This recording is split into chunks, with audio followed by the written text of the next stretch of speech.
sida arkaysaan live trade toos ku jira oo 1 hour ka qaatay trade-kana gold waa Asian session salaadii subax kadib weeye ilaahay amaad iska leh wax ka qurux badanna ma jirto marka rabbiga u cibaadaystid kadib inaad maaragtay trade gareysid adigoo waliba markaas suuqa uu trade ku siinayo maaha inaad maaragtay iska khasabtid MT5-keena haddii aad fiirinana waa kana saaragtaan 1 hour ka trade-ka kaga jira gold waana akoonkaga just marketisa asalkeena waa 30 bib 60 bibs oo TB-ya 30 bibna insha Allah waan ku break fan gareyn doonaa profitkana waxbaa ka xiri doonaa xoogaa la tuwin baa ugu jira oo 0.08 marka loo fiiriyo akoonka balancegiisa oo $80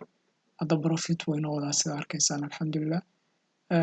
the purpose ama sababta u qaatay trade-kana waa nadiif sida arkaysaan 1 hour ka structure qurux badan buu ii sameeyey oo sell confirmation ilaa gaabkana suuqu markaas soo buuxin doono so waa must-be baa dhihi karaa kasoo suuqan aysan jirin macnaha wax garantiya laakiin 98% waxa weeye suuqan ama 1 hour kan xitaa haddaanu ka dhalkan u imanin the next one baa iman doona ilaa gaabka lasoo buuxiyo suuqu ma sii socon karo markaan isla aragna insha Allah trade-ka live-ka waxa uu ku dhamaado hadaa fiirna MT5-keena waa kana profit uu noo wadaa hadda suuqu daadashu soo sameeyey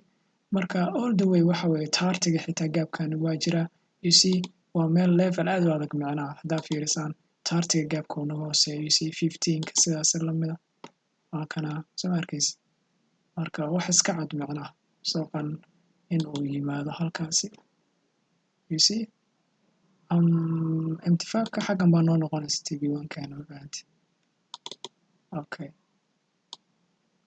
hadduu suuqu xagga inoo yimaado yacni kanalkanba bulishka ku xirmay marka uu qaadayo suuqu lowgiisaba insha Allah TB1 bay inoo tahay waana manage gareynaynaa trade-ka so let's go okay alxamdulillah sida arkayno market it's our TB1 insha Allah you see done okay hadda MT5-keena imaanana nadiif waayo soo maan so let's go to profit-ku noo saa uma sii badno laakiin I wish inaan markas sugno ilaa $20 camal oo na siinaya xaggani okay nice sida arkaysa hadda $21 nice so let's go to the price and then waxaa xiri doonaa insha Allah 0.04 macnaha half waa garad soma okay hadda maxaa ugu jirnaa 0.04 sida arkaysa so I think TB-ga isku meel nooma yaalo sababtoo ah MT5-ka meel saraa kasoo qaadana trade-ka isku mid maaha iyo meeshaan trading view kasoo qaadana sida arkaysaan marka I wish inaan xaggan dhigo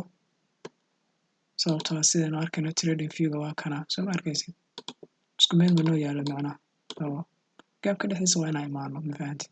okay asalkeenana break fan baa insha Allah keenaynaa you see so alxamdulillah nice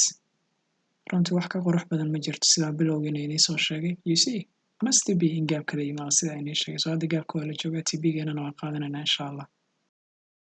boom alxamdulillah nice okay sababtoo hadda rejection fiican baa laga sameyn karaa 50% iyo xitaa waa lasoo dhaafay maantana warbixino weyn baa soo baxaya NY session marka iska ilaaliya insha Allah suuqa sida arkaysaan NFP-ga waa xilliga ay dadkan ku tashtaan waayo macnaha yacni dadka sameeyaan gambling waxaa xilliga ay ku tashtaan waxaan anaga kuma trade gareyno marka only iska ilaaliya insha Allah after news ama before news trade fiican raadsan insha Allah nabadgelyo khayr badan baan ii rajeynayaa